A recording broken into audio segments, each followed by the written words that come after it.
이사야 28장 14절에서 29절. 이러므로 예루살렘에서 이 백성을 다스리는 너희 오만한 자여 여호와의 말씀을 들을지어다. 오늘은 예루살렘에 대하여 예언하고 있습니다. 그러니까 어제는 에브라임에 대해서 예언하고 있었습니다. 에브라임은 북이스라엘을 대표하는 거고, 오늘 예루살렘은 남유다를 대표하는 말입니다. 똑같은 경계를 하고 똑같은 말로 교훈하는 그 얘기이기 때문에 이 이야기가 어떻게 돌아가냐 이렇게 접근하지 말고 오늘 이 한 절이 무슨 뜻인가 그렇게 생각하면서 읽어야 나중에 다 읽고 나서 아가 그게 그거구나 그렇게 되는 겁니다. 어제 중심 말씀만 한번 잠시 보고 넘어갑니다. 어제는 독주와 포도주에 대해서 이야기했는데 제사장이 독주에 취해서 판결을 굳게 하고 넘어지고 그런 것을 면류관이 넘어지고 이런 이야기를 했어요.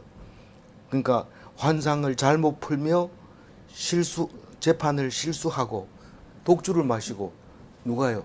제사장이 그랬다고 얘기를 합니다. 어떻게 하면 계시를 못 풉니까? 환상을 못 풉니까? 율법으로 풀려고 하면 계시록은 안 풀립니다. 그러니까 은혜와 감사로 사랑으로 그걸 읽으면 풀립니다. 그리고 왜 재판을 자꾸 실수를 합니까? 재판을 실수하는 이유가 뭡니까? 이걸 율법으로 보니까 이쪽에 맞추면 이쪽이 틀려지고 이쪽에 맞추면 이쪽이 틀어집니다. 그러나 하나님의 사랑과 하나님의 은혜로 풀면은 안 풀릴 게 없습니다. 실수할 것도 없습니다. 실수해도 괜찮습니다. 그래서 제사장은 절대로 독주에 취하면 안 됩니다. 독주가 뭐라고 했어요? 철저한 율법주의. 포도주는요, 그냥 율법으로 해석하려고 하는 거예요. 성경을 읽으면서 자꾸 율법으로 해석하려고 하는 거예요. 그게 포도주입니다. 그래서 그 포도주가 사람을 얼떨떨하게 하고 기분 좋게 해야 되는데 그게 오히려 사람을 망치게 되는, 너무 많이 먹어서 그런 거예요. 너무 철저해서. 그래서 철저한 율법주의는 독주다. 그리고 하나님 말씀은 사랑이다. 하나님 말씀은 은혜다. 그 얘기를 어제 중심 말씀으로 잡았습니다. 또 오늘 읽으려고 하는 그는 북이스라엘의 이사야의 말을 잘 알아듣지 못함으로 말미암아 이러므로 예루살렘에서 이 백성을 다스리는 너희 오만한 자여 이렇게 얘기하면서 내 말을 들으라 그러기를 합니다. 그러니까 북이스라엘 사람들은 하나님 이사야의 말을 잘 알아듣지 못해요. 기껏해야 뭐 어제도 교훈하고 오늘도 교훈하고 내일도 교훈하고 모레도 교훈하고 또 경계하고 여기서 조금 저기서 조금 도대체 무슨 얘기를 하는지 모르겠다. 왜 모를까요? 율법으로 받아들이니까 살리라는 겁니까? 죽이라는 겁니까? 나보고 어쩌라는 겁니까? 이렇게 얘기를 할 때 하나님이 그래 네가 말한 대로 네가 안 들리게 해주겠다. 그러면서 차불아차부 가불아카부 제르삼 이렇게 한다. 그게 이 바로 앞절에 그렇게 얘기를 하고 있어요. 우리 개역 개정에는 차불아차부 가불아카부 제르삼 안 나옵니다. 근데 새 번역을 읽어보면 그게 그런 말이에요. 무슨 말인지 모르는 얘기를 한다. 그 백성들이 교훈하면 그 소리를 자꾸 그렇게 듣는 거예요. 그러니까 이방 사람이 방언하는 것 같아. 그래서 안 들리게 하나님이 그렇게 해버립니다. 그래서 사람들은 이사야가 뭔 말 하더냐? 차불아차부 가불아카부 제르삼 다 압니다. 북이스라엘 백성은 이렇게 다니면서 이걸 노래하는데 그게 이사야의 말씀인데 그게 뭔 말이냐 모른다는 거예요. 모를 수밖에 없는 거 여기서 조금 저기서 조금 제르삼 하니까 안 되는, 모르는 거예요. 오늘 또 읽어보면은 앞에 이 말 했다, 뒤에 저 말 했다가 도대체 이게 뭐야, 읽어야 돼야 말아야 돼. 이런데 하나님이 우리에게 주시려고 하는 그 뜻을 깊이 생각해야 됩니다. 그러므로 이러므로 이 말은 못 알아들으므로, 북이스라엘이 못 알아들으므로 남유다 사람들도 이 말을 들으라, 이 말을 하고 있는 겁니다. 15절 읽어봅니다.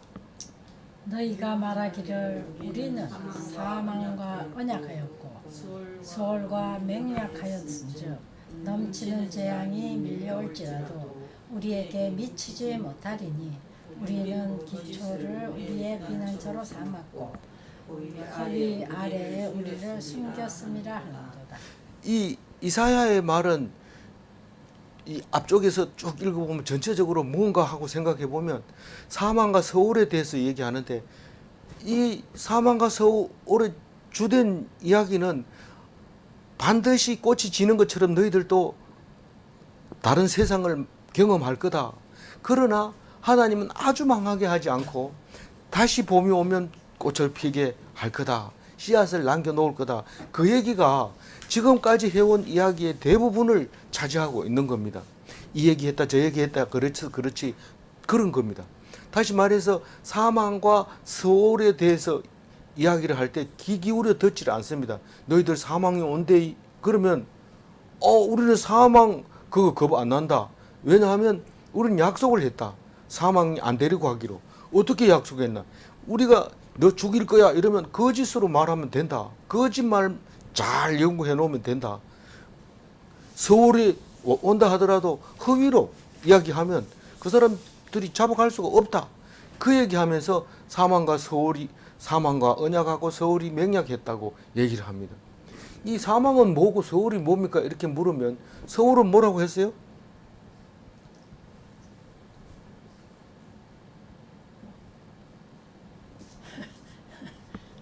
서울이 뭐라고 했어요? 저기 지옥. 네, 지하라고 그랬잖아요. 땅 밑이라고. 그러니까 사망과 서울은 같은 뜻인데 이사야는 꼭 이렇게 한 가지 단어를 사용하지 않습니다. 이렇게 다르게 쓰면서 말합니다. 그래서 이 언약했다, 맹약했다는 말도 같은 말이 약속했다는 겁니다. 사망하고 약속하고 사망하고 약속했다는 뜻입니다. 그러면 넘치는 재앙이 밀려올지라도 이 재앙이 우리를 덮친다 하더라도 우리는 사망하거나 서울에 가지 않는다. 왜냐하면 피난처가 있기 때문에. 피난처가 뭔데? 거짓이고. 거짓을 딱 만들어 놓고 우리는 급하면 거짓에 이렇게 들어가서 얘기한다는 거예요.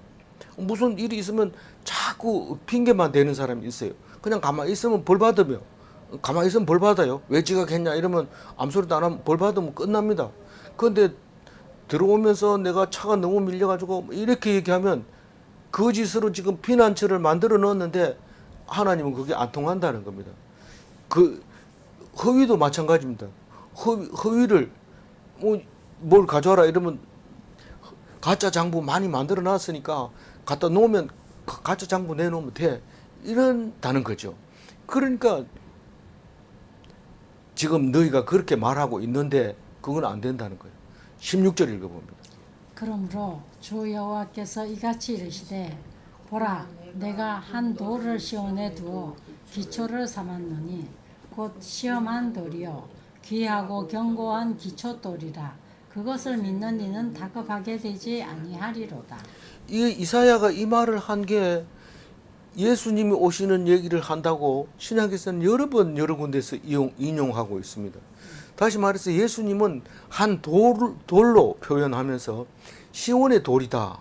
이게 기초돌이다. 기초돌은 모퉁이 돌을 말하고 있는 거고 거기가 그 머릿돌을 말하고 있는 건데 거기다가 온 이 건물을 지을 때 건물의 내역이나 교회 앞에 큰 돌을 드러내면 그때 그 목사님이 사용했던 성경을 넣어놓기도 하고 뭐 이런 걸 눌러놓는 그 돌이 기초돌인데 거기 내역이 다 적혀 있습니다. 지을 때 누가 지었고 돈을 얼마 냈고 왜 지었고 이런 내용이 들어있는 그 돌이 모든 내용이 거기 들어 있는데 전쟁이 나도 다른 거는 기둥도 못 찾고 아무도 못 찾아도 기초톨만 찾아내면 확실하게 여기가 뭐 있던 건물이다라는 것을 알게 되는 거죠. 그런데 그걸 시험한 돌이라고 얘기합니다. 이 시험은 테스트를 말하고 있는데 하나님이 시험에 통과했습니다. 그 시험한 돌이라고 얘기하고 있습니다. 무슨 시험에 통과했어요? 당당하게 믿음을 갖고 하나님 앞에서 죄 없는 자로서 십자가에 달려 돌아가시는 그 시험을 통과했습니다. 그럼 어떻게 해야 됩니까? 죄 없는 자가 죽으면 죽지 말아야 되는데 죽으면 다시 살립니다. 그게 죽어도 다시 살고 살아서 믿으면 영원히 죽지 않는다는 겁니다. 그 귀한 돌이라고 얘기합니다. 귀한 돌. 귀하고 견고한 돌. 견고한 돌. 부서지지 않는 돌이죠. 이것을 믿는 사람은 다급하게 되지 않는다고 얘기를 하고 있어요. 다급하게 되지 않는 이야기는 만사가 형통한다는 말입니다. 도를 믿었는데 만사 형통한다. 아, 그게 그거구나. 우리 집 앞에 큰 돌 하나 있었는데 사람들이 그거 가서 뭐 일만 생기면 가서 빌더니 그게 만사 형통의 돌이구나. 그렇게 상상할 수도 있어요. 그 예수님이 그와 같은 모습을 가지고 오신 겁니다. 17절 읽어봅니다. 나는 정의를 청량줄로 삼고 공의를 저울줄로 삼으니 우박이 거짓의 피난처를 소탕하며 물이 그 숨는 곳에 넘칠 것인즉. 이게 만약에 믿지 않으면 어떻게 돼요? 시온에 돌을 하나 놔뒀는데 안 믿으면 어떻게 돼요? 걸려 넘어지는 거예요. 그래서 유대인들 보고 바리새인들 보고 그 얘기를 하잖아요. 그 돌을 믿지 않으면 걸려 넘어진다. 너희들 실족한다. 결국은 죄 짓는다. 그 얘기를 하면서 이 만사가 형통하는 것은 정의를 청량줄로 삼고 공의를 저울줄로 삼았기 때문에 그렇다. 나가 누굽니까? 17절에 나 여호와 하나님이죠. 하나님이 정의는 미시파트고 공의는 째다카로 표현했어요. 미시파트는 심판의 청량줄로 삼고 째다카는 공의의 저울줄로 삼았다라고 얘기를 하고 있습니다. 미시파트가 뭐고 째다카가 뭐냐? 아니 정의가 공의라고요. 정의가 공의가 뭐냐? 미시파트고 째다카라고. 그거 뭔 얘기가 그런 얘기 또 그걸 설명해 주세요.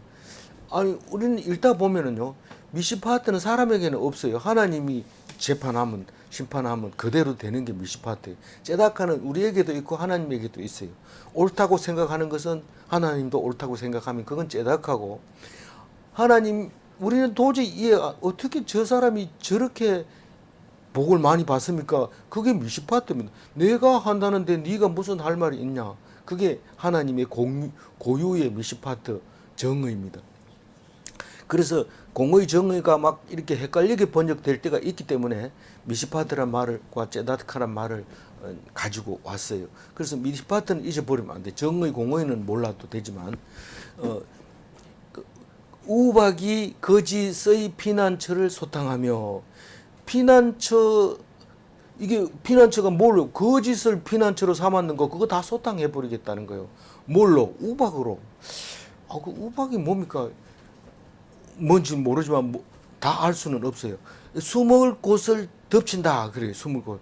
우리가 허위 아래 숨으려고 했는데 그게 덮쳐버린데 뭘로 덮친다고요? 물로 덮친다고 그래요. 그 우박과 물을 조심해야 돼요. 누가요? 거짓을 피난처로 삼고 허위 아래 숨은 사람들은 우박과 물을 조심해야 돼요. 물벼락을 맞거나 우박에 맞을 수 있다는 거죠. 거짓을 피난처로 삼고 허위 아래 숨지 않으면 우박 와도 걱정도 안 해요. 그리고 비가 와도 걱정 안 합니다. 18절 읽어봅니다. 너희가 사망과 더불어 세운 언약이 패하며 서울과 더불어 맺은 맹약이 서지 못하여 넘치는 재앙이 밀려올 때에 너희가 그것에게 밟힘을 당할 것이다. 그 기초도를 믿는 사람은 만사가 형통하고 다급하지 않게 되는데 만약에 그걸 안 믿는 사람은 사망하고 약속을 했어요. 뭐라고 약속했어요? 거짓을 피난처로 삼겠다. 됐다. 약속하고 사망하고는 이제 거리가 멀다. 우리는 절대로 안 죽는다. 그랬다는 거예요. 서울과 더불어서 맹약한 게 뭡니까? 나는 허위를 숨을 곳으로 삼겠다. 됐다. 그런데 그게 선다는 거예요? 안 선다는 거예요? 그 맹약이 서지를 못하고 어떻게 돼요? 언제? 밀려오는 재앙 때문에 물처럼 밀려옵니다. 재앙이 물처럼 밀려오는데 너희가 그것에 밟힐 것이라. 누구에게 밟힌다고요? 재앙에게 밟힌다. 이 재앙이 원어로는 쇼트인데 매, 채찍 이런 겁니다. 채찍을 때리면 안 맞을 수가 없다는 거예요. 어떤 사람이 그 도를 안 믿는 사람이 그렇게 된다고요. 이거를 어떻게 알아듣겠어요? 우리가 지금 예수 믿는 우리도 잘 이해가 못하는데 예수가 오지도 않았는데 이 사람들이 이 얘기를 하면 제르삼밖에 안 돼요. 카브라카브 차브라차브 이거밖에 안 돼요. 안 들리니까 이 소리가. 근데 이게 얼마나 대단한 말인지 오늘 우리가 이해할 수 있게 됐습니다. 19절 읽어볼까요? 그것이 지나갈 때마다 너희를 잡을 것이니 아침마다 지나가며 주야로 지나가리니 소식을 깨닫는 것이 오직 두려움이라. 이것이 뭐라고 그랬어요? 재앙이 지나갈 때. 지나간다는 게 뭐예요? 유행하다. 개역 한글에는 유행하다. 재앙이 유행할 때 개역 한글은 그렇게 해놨어요. 그런데 오히려 여기서 지나갈 때마다 이 말이 오히려 더 어려울 것 같아요. 뭐 이렇게 번역해서 번역은 잘한 거지만 우리가 이해할 때는 그런 거예요. 재앙이 유행할 때마다 지나갈 때마다 너희를 잡을 것이니 잡다는 게 뭐예요? 취하다 소유하다 어떻게 돼요? 사망이 취한 거예요. 약속했는데 약속이 안 된다 했잖아. 그거는 그 약속이 못 선다고 했잖아. 누가 믿지 않는 사람이 그렇게 된다고 했잖아요. 그러니까 라카흐라고 하는 목숨을 취해 가는 거죠. 잡을 것이니 아침마다 지나가며 주야로 지나가리니 그 재앙이 아침에도 밤낮으로 이렇게 온다는 거예요. 유행한다는 거예요. 그래서 소식을 깨닫는 것이 오직 두려움뿐이라. 이 소식이라는 단어는 앞에서 도라고 번역한 게 있어요. 도를 전하여 깨닫게 하려는가? 누구 보고 그렇게 얘기했어요? 그때 9절에서 도를 전하여 깨닫게 하려는가? 이사야 보고 북이스라엘 에브라임 사람들이 네가 지금 애들한테 얘기하냐? 그 도를 누구에게 전하여 깨닫게 하려는가? 젖먹이 아이에게 하려는가? 이렇게 한 게 기억나요? 예. 그 도가 이게 세모아입니다. 여기서는 세모아를 뭐로 번역했다고요? 소식으로 번역했다는 거예요. 이 너희가 그 소식을 깨닫는 것이 오직 두려움. 이 소식이 뭔 소식이에요? 지금 재앙이 온다 하는 소식입니다. 그 소식을 얘기하면 두려움밖에 없어요. 그러니까 이사야가 앞으로 지금 너희들이 꽃이 지는 것처럼 화려한 영광기 멸류관이 지금 질 것이다.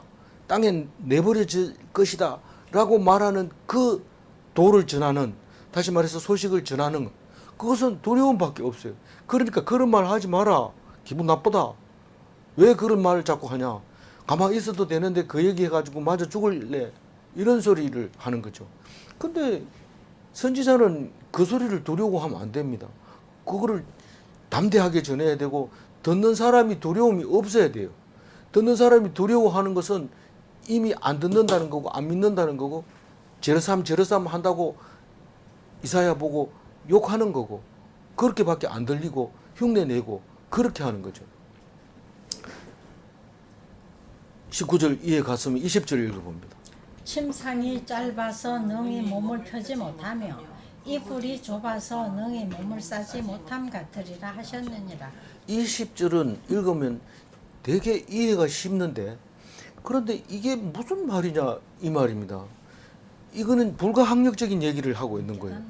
다시 말해서 너희들이 두려움에 쌓일 수밖에 없는 이야기를 하고 있는데 아무리 덮으려 해도 이불이 짧아가지고 못 덮습니다. 옛날에는 여럿이 한 이불 덮고 잘 때는 이 사람이 땡기면 저 사람이 땡기고 이 사람이 땡기고 이러는데 이거는 어쩔 수가 없는 거예요. 누구 하나가 추위에 떨어야 되는 거예요. 한 사람이 편하게 자면 한 사람이 떨어야 돼요. 짧은 침상이 좁아서 몸을 펴지 못하고 오그리고 자야 돼요. 펴면은 다리가 침상 밖으로 떨어지니까 불편하니까요. 이거는 어쩔 수 없는 불편함인데 그게 두려움이고 그게 믿지 않는 사람이 재앙의 도를 깨달으면 두려움이 오는 것입니다. 그래서 믿으면 어떻게 된다고요? 하나님이 샬롬을 줍니다. 평안을 줍니다. 아니 그 침상이 짧은 게 갑자기 늘어납니까? 그게 아니고 침상이 짧아도 뭐 괜찮아요. 그리고 이불이 좀 적어도 살려줍니다. 그런데 그걸 어떻게 해요? 몰라요. 모르지만 하여튼 그런다고 성경은 지금 얘기하고 있어요. 너무 자세하게 저한테 물으면 안 되고 성경 있는 대로 그냥 읽으면 돼요. 그래서 도가 불편해지고 소식이 핍절해지는데 그게 불가항력적인데 그게 짧은 침상 좁은 이불 덮는 거하고 똑같다. 21절 읽어봅니다. 대저 여호와께서 브라심 산에서와 같이 일어나시며 기브온 골짜기에서와 같이 진노하사 자기의 일을 행하시리니 그의 일이 비상할 것이며 자기의 사역을 이루시리니 그의 사역이 기이할 것임이라. 그 하나님이 일하심을 얘기하고 있습니다. 하나님이 뭐 우리가 이사야가 얘기한 대로 하면 그 돌 하나만 믿으면 안 되나? 그런데 하나님이 어떻게 일을 하는지 내가 말해 줄게. 대저 이 말은 뭐라고요? 대체로 보아. 그 하나님이 어떻게 일하냐면 이런 식으로 일한대 이런 말입니다. 어떤 식으로 일합니까? 보라심산에서 일했다. 보라심산이 뭐냐면 이게 지금 역대상 14장을 얘기하고 있다고 얘기를 해요. 보라심산에서 바알 보라심을 말하고 있습니다. 거기서는 역대상에서는 바알 보라심으로 했는데 다윗이 블레스를 이기는 산 이름이 바알 보라심입니다. 이겼다고 그렇게 표현한 겁니다. 기브온 골짜기에서는 바로 그 다음 이야기 바알 보라심 산에서 있었던 승리 다음에 기브온 골짜기에서의 승리를 이야기하는데 길지 않아서 그렇게 기억하기는 쉽지 않아요. 그래도 열왕기하하고 또 병행구절이기 때문에 분명하게 기록을 하고 있는 건 사실입니다. 그러니까 기브온 골짜기에서는 하나님이 이렇게 하라니까 그대로 순종했어요. 누가? 다윗이. 그래서 승리한 골짜기가 기브온 골짜기인데 물론 기브온 골짜기는 여호수아가 그 5왕을 이긴 그 전쟁을 말하는 게 아니냐. 그전 기브온 골짜기에서도 해야 멈춰라 달아 멈춰라 하면서 싸우던 골짜기가 그 기브온 골짜기입니다. 근데 그거를 얘기하는 게 아니라 여기서는 한 가지를 묶었을 때 다윗이 하는 얘기입니다. 다윗이 말도 안 되는 다윗이 전쟁에 능통한 사람인데 하나님 말씀을 듣고 싸웁니다. 말도 안 되는데 가지 마라. 이번에는 올라갈까요? 올라가지 마라. 그럼 어떻게 할까요? 밑에 엎드려 있다가 뽕나무 길에서 사람이 지나가는 소리가 나거든. 일어나라. 뭐 이렇게 가르쳐 줍니다. 하나님이. 자기 생각에는 그건 뭐 뽕나무 있는 길 그쪽으로 사람이 지나갈지 안 지나갈지 어떻게 압니까? 거기 엎드려 있으라. 그리고 지나가거든 일어나라. 그런 얘기를 가르쳐 주는데 그걸 듣습니다. 다윗은. 다른 건 안 듣고 그걸 들어요. 그래서 이기는 겁니다. 그래서 보리심 산에서 이기게 해주시고 기브온 골짜기에서 이기게 해주시는데 그것을 진노라고 얘기를 해요. 왜 화를 내면 이스라엘 백성을 이기게 합니까? 그게 대적이 잘못됐으니까 그거를 징계하는 다는 뜻이죠. 어떤 사람에게 그렇게 됩니까? 하나님을 의지하면 그렇게 된다는 거예요. 그 돌 한 개를 믿으면 자기 일을 행하시리니 하나님이 그렇게 했는데 그의 일이 하나님의 일이 어떻게 얘기한다고요? 비상하다. 우리는 비상구, 비상벨, 일상적이지 않다, 비일상적이다 이 말이잖아요. 하나님이 하는 일은 항상 일상적인 상식으로 일하는 게 아닙니다. 비상식적으로 일하는 게 하나님의 일입니다. 자기의 일이고 그의 일입니다. 근데 우리는 자꾸 상식을 배우려고 그래요. 아, 그 사람 참, 그 사람 말이 진짜, 이러고 자꾸 상식적인 걸로 들어가려고 하는데 하나님은 비상식적인 걸로 우리를 일으키고 진노하시는 것을 볼 수 있는데 그게 자기의 사역이라고 합니다. 자기의 사역을 이루시리니 그 사역이, 누구의 사역이? 하나님의 사역이 어떻다? 기이하다, 기이하다. 비상하고 기이하다. 그게 하나님의 사역이다. 그 말을 하고 있는 겁니다. 또 비슷한 얘기를 뒤에 합니다. 22절 읽어봅니다. 그러므로 너희는 오만한 자가 되지 말라. 너희 결박이 단단해질까 하노라. 대저 온 땅을 멸망시키기로 작정하신 것을 내가 만군의 주 여호와께로부터 들었느니라. 그러니까 하나님이 하시는 일이 비상하니까 너희들 오만하지 마라. 너희들이 그렇게 오만했다가 상식적으로는 너희들이 오만한 거 맞다. 너희들이 높은 자리에 앉아 있으니까 상식적으로는 네가 갑질하고 그렇게 하는 거는 맞다. 그러나 비상식적인 하나님이 너에게 진노하면 어떻게 되는지 브라심산에서 일어난 일과 기브온 골짜기에서 일어난 일을 생각해 봐라. 그렇게 하면서 오만한 자가 안 되면 결박이 단단해지 않습니다. 그러니까 헐렁하게 해가지고 도망만 안 가면 된다 이러지만 되게 말 안 듣는 사람은 바짝 조여가지고 꼼짝을 못하게 움직이면 아파서 못 빠져나오게 바짝 묶어버립니다. 그렇게 되면 끌려가는 도중에 죽을 수도 있어요. 그런 그를 경고하고 있습니다. 누가 경고하고 있어요? 이사야가. 누구에게요? 누구에게? 예루살렘 지도자들에게 말하고 있는 거죠. 대저 온 땅을 멸망시키기로 작정하신 것을 내가 만군의 주 여호와께로부터 들었느니라. 들었대요. 그래서 이거는 온 땅을 멸망시키는 게 종말이라고 우리는 말하고 있죠. 이 종말이 온다. 그러니까 내가 들었으니까 교만하지 마라. 오만하지 마라. 목에 쳐들지 마라. 낮아져 가지고 엎드려 있어라. 불쌍한 사람이 되라. 모른다고 어리석은 자처럼 살아라. 잘 알려고 하지 말고 높아지려고 하지 말고 많이 벌려고 하지 말고 더 나아지려고 하지 말고 하나님만 의지해라. 그 얘기를 하고 있는 겁니다. 아이, 멸망시키는 얘기 왜 해? 꽃은 지는 것처럼 그렇게 멸망한데 아니 꽃은 지고 사람은 죽는 거 아니야? 근데 뭐 그걸 자꾸 얘기하냐? 죽는 얘기 하지 말고 멸망이 온다는 얘기 하지 마라. 근데 하나님은 비상적이고 비상하고 기이하기 때문에 우린 꽃은 지는 게 아니다. 지는 게 아니다. 근데 왜 지는 걸 당연하다고 생각하냐? 너 영광이 안 저문다. 그대로 있다. 그럼 믿고 있으니까요. 조금만 있으니까 봄이 오니까 다시 핍니다. 그게 꽃이. 근데 아이고 이제 영광 다 떨어졌다. 이제 끝났다. 우린 망했다. 꽃을 꺾어버리면 그 다음에는 안 납니다.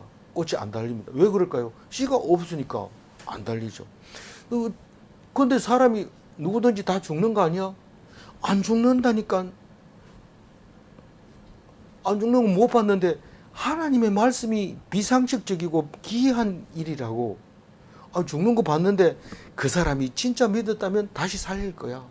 그렇게 얘기를 해줘야 되죠.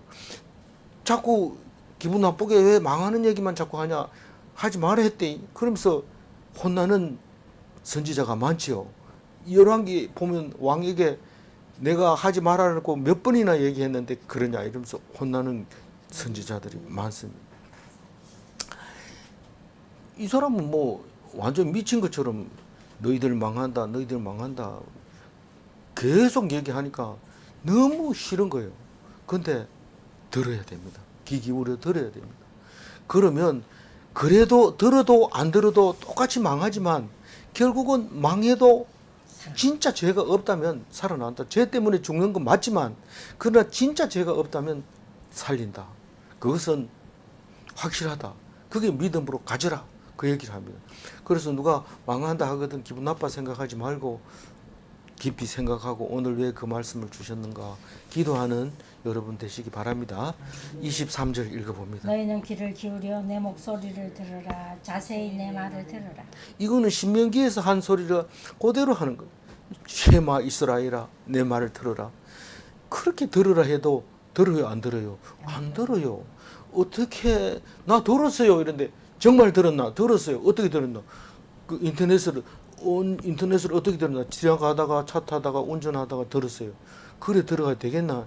마음을 다하고 뜻을 다하고 목숨을 다하고 힘을 다하고 정성을 다해서 들어야 된다. 아이 그럼 일도 안 하고 그것만 들어요. 그래야 산다. 24절 읽어봅니다. 파종하려고 가는 자가 어찌 쉬지 않고 갈기만 하겠느냐. 자기 땅을 개간하며 고르게만 하겠느냐. 파종하는 사람은 계속 파종만 하면 그게 말이 쉬지 됩니까? 않고 갈기만 하면. 이게 가는 거나 뿌리는 거나 같은 말이에요.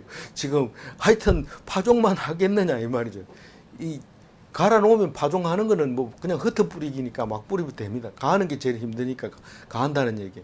자꾸 파종하려고 이 밭 파종 갈고 저 밭 갈고 계속 갈고 너 왜 그렇게 가냐? 이제 파종을 해서 파종하려고요. 그 파종해서 뭐 하려고? 나중에 추수하려고요. 그런데 이 씨는 안 뿌리고 계속 갈기만 하면 안 된다. 씨를 뿌려야 된다고 얘기를 하고 있어요. 그래서 25절 읽어봅니다. 지면은 이미 평평히 하였으니 소의 양을 뿌리며 대의 양을 뿌리며 소맥을 줄줄이 심으며 대맥을 정한 곳에 심으며 귀리를 그 가에 심지 아니하겠느냐. 갈아서 땅을 개간해서 고르게 만든 다음에 지면이 이미 평평해지면 그 다음에 씨를 뿌려야 되는데 뭐 씨를 준비를 해야 될 거 아니에요. 근데 그게 소해양, 대해양, 소맥, 대맥, 귀리. 이 소해양은 미나리과, 대해양도 미나리과인데 대해양은 건채라고도 합니다. 제가 사진과 그 씨앗은 다 찾았지만 지면이 부족해서 그냥 뭐 6년 전에는 다 그림을 보여줬습니다. 그 보여줘도 도움이 안 돼요. 이 글 왜냐하면 우리가 보는 그 풀이 흔한 풀이 아니기 때문에. 근데 이 소해양은 씨는 봤어요. 그게 꼭 저기 벽씨 크기만 한데 저기 팔공산 그 미나리. 제2서구람 앞에 가면 그때 우리가 갔을 때 팔더라고요. 이렇게 내놓고 대박으로 이렇게 파는데 그걸 미나리 씨라고 하면서 파는데 굉장히 향이 대단해요. 그게 소해향이더라고요. 그 사진을 보니까. 근데 건채라고 하는 다른 성경에는 건채로 표현되어 있는데 대회향 그것도 미나리과로. 소맥은 밀을 말하는 거고 대맥은 보리를 말하는 거고 귀리는 우리는 잘 사 먹는데 오트밀이라고 해서 우리나라에서 안 나는 걸 사 먹죠. 26절 읽어볼까요? 이는 그의 하나님이 그에게 적당한 방법을 보이사 가르치셨음이며. 소해향, 대해향 어떻게 아냐 이러면서 인터넷을 찾아보면 다 나와요. 그렇지만 하나님이 다 가르쳐 줬어요 옛날에. 그래서 그걸 심어놨기 때문에 그런 다음에 우리가 인터넷에 이런 것은 소해향이고 이건 대해향이다 이렇게 설명할 수 있는 거죠. 그게 결국은 인터넷이 가르쳐 준 게 아니라 누가 가르쳐 줬어요? 하나님이 가르쳐 줬다. 어떻게 적당한 방법을 가르쳐 줬다. 심는 방법. 너무 많이 뿌려도 안 되고 너무 적게 뿌려도 안 되고 너무 적게 뿌리면 외로워서 이게 죽어버려요. 근데 너무 많이 뿌리면 너무 답답해서 또 죽어버려요. 그래서 적당하게 뿌리면 서로 경쟁하면서 잘 자라요. 그게 하나님이 가르쳐 준 방법이에요. 27절 읽어보세요. 소의 향을 도리깨로 떨지 아니하며 대의 향에는 수레바퀴를 굴리지 아니하고 소의 향은 작대기로 떨고 대의 향은 막대기로 떨며. 이거 뭐 복잡하지만 우리는 볼 기회도 없고 또 봐도 소향이 대향이지 구형이 안 되고 이러니까 그냥 말씀을 정리하면 소해향은 뭐 그 자료에 보면 순환기 치료 한약제로 쓴다 그래요. 작대기로 채소를 돌이켜를 떠나. 작대기로 떨며 도리깨로 떨지 말아라. 이 말은 도리깨로 떨면 다 깨져 버리는 거죠. 그리고 작대기로 떨면 깨지지는 않는다. 대향은 삼겹살 요리 향료로 쓰인다고 했는데 막대기로 뜬다. 수레로 바퀴로 뜨면 안 된다. 수레바퀴가 무거워요, 도리깨가 무거워요? 수레바퀴고. 수레바퀴가 더 무겁잖아요. 이 저기 연자방아를 말하는 겁니다. 그걸로 떨면은 다 부서지니까 떨려면 막대기로 떨어야 된다. 막대기가 클까요? 작대기가 클까요? 아니 여기서 비교 막대기가 아니 막대기 굵은 거, 작대기는 작은 거. 배철이 같은 거. 그래요, 맞아요. 발음 자체도 잘 그렇잖아. 잘해, 예, 잘하는데 아니 근데 저기 요새는 말을 안 쓰기 때문에 몰라요. 잘 안 쓰. 옛날 사람들은 좀 농사를 아는. 안 지으니까. 예, 짝대기는 작고 막대기는 크다. 이 왜냐하면 비교했는 게 수레바퀴하고 그이 작. 어감조차도 그렇지. 여자들은 작대기로 때리고 남자는 강목으로 그랬잖아요. 작은 막대기 작대기고 큰 막대기는 막대기다. 그래서 그렇게 센 걸로 안 때리고 잘 떨어지는 짝대기로 한다. 28절 읽어봅니다. 곡식은 부수는가 아니라 늘 떨기만 하지 아니하고 그것에 수레바퀴를 굴리고 그것을 말굽으로 밟게 할지라도 부수지는 아니하나니.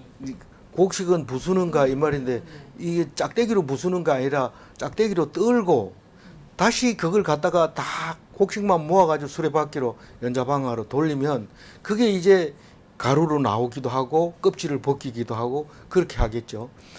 그 연자방아를 돌리는 게 말굽인데 말굽으로 직접 밟아가지고는 효율이 떨어지는데 어쨌든 여기서는 말발굽으로 곡식을 막 바른 것 같은데 그게 바른 게 아니고 완전히 부수는 게 아니다. 이제 그 얘기를 합니다. 못 쓰게 되죠. 그렇게 부수면 못 쓴다는 뜻으로 말하고 있는 겁니다. 밟아서 말 발굽으로 밟아서 못 쓰게 하려고 바른 게 아니라 연자방 수레를 굴려서 적당하게 그 하는 거다. 다시 말해서 새롭게 얘기하면 하나님은 적당히 때리고 적당히 굴리고 적당히 바른다 이런 뜻입니다. 믿습니까? 막 떼쓰고 이러지 않아도 돼요. 하나님이 적당하게 때리면 아니 아무리 적당하다 해도 4년 동안 대상포진 이게 말이 됩니까? 이건 하나님 너무합니다. 얘기하세요 하나님한테. 그러면 적당한 시기에 딱 멈출 겁니다. 그때는 안 아팠을 때보다 훨씬 기분 좋을 겁니다. 너무 이렇게 좋게 하시려고 그동안 그렇게 힘들게 했군요 라고 말할 수 있게 됩니다. 그러니까 지금 아픈 이 상태에서 감사해야 돼요? 안 해야 돼요? 감사해야 돼요. 아파도 감사해야 돼요. 뭐를 보고? 하나님의 말씀을 믿고 감사해야 돼요. 이 소크라테스가 희한한 말을 했대요. 나는 그 말을 했는지 모르는데 뭔 말을 했냐면 너희들이 죽음을 두려워하지 마라. 왜요? 이러니까 죽으면 좋을지 죽으면 나쁠지 네가 아냐? 이렇게 물었대요. 그러면서 그걸 모르는 걸 갖다가 겁내지 마라. 그래 얘기했대요. 어쨌든 뭐 소크라테스가 저한테 가르쳐 준 건 아니지만 어쨌든 우리는 하나님이 믿으면 두려움이 없어야 되는데 근데 그 안 믿으면 두렵게 되는 것을 다른 사람들 말 입을 통해서도 깨닫게 해주시는 거죠. 마지막 29절 읽어봅니다. 이는 만군의 여호와께로부터 난 것이라 그의 경영은 기모하며 지혜는 광대합니다. 아멘. 아니 우리가 어떻게 이 소해양 대양 추수하는 거 또 그걸 빻는 거 어떻게 그거를 가르쳐 줍니까? 하나님이 가르쳐 준 거지. 그러니까 여호와께로부터 난 것이라고 얘기하는 거죠. 이것도 이도가 이것도입니다. 이것도 하나님께서 가르쳐 준 거다. 하나님의 경영은 하나님의 사역을 말하는 겁니다. 하나님이 일하심을 말하는 겁니다. 하나님이 일하심은 어떻다? 기묘하며 기묘하며 또 지혜는 광대하다. 광대하다. 그러니까 우리가 따라갈 수 있어요? 못 따라갑니다. 그래서 너무 기묘해요. 그래서 예수님을 기묘라, 모사라, 전능하신 하나님이라 이 9장 6절에 나온 거예요. 우리가 이사야서에서 했는데 바로 이걸 읽으면서 9장 6절에서 나온 게 아니라 이게 메시아에서 나온 거 아닌가? 메시아에서 나온 게 아니라 9장 6절에서 나온 거예요. 그게 메시아의 찬양 때 들리는 거죠. 오늘 22장 하반절 하이라이트만 읽어봅니다. 온 땅을 멸망시키기로 작정하신 것을 내가 만군의 주 여호와께로부터 들었느니라. 우리는 고난을 통해서 하나님을 알게 됩니다. 고난 없이는 바빠요. 놀러 가야 되고 만나야 되고 일해야 되고 출연해야 되고 그래요. 고통을 통했을 때 하나님을 알게 됩니다. 우리는 하나님 안에서만 행복합니다. 다른 데서 행복 찾으려고 하면 안 됩니다. 질문합니다. 교만한 자는 종말에 단단히 결박되는가? 네. 또 질문합니다. 종말에 안전명의가 일어나는가? 예. 이 구속되어 있지 않고 자유로워지는 겁니다. 기도하겠습니다. 하나님 감사합니다. 이사야서를 통해서 경계를 또 경계를 교훈을 또 교훈을 받게 됩니다. 여기서 조금 저기서 조금 하는 것 같지만 그 말씀이 예수님을 말씀하시는 거고 한결같이 주님 오시는 것을 기억하게 하려고 하시는 것이고 구세주가 우리에게 임하는 것은 하나님의 사랑이라는 것을 깨닫게 하려 하실 때에 우리가 깨닫게 하여 주시고 들려지게 하시고 마음에 와닿게 하여 주옵소서.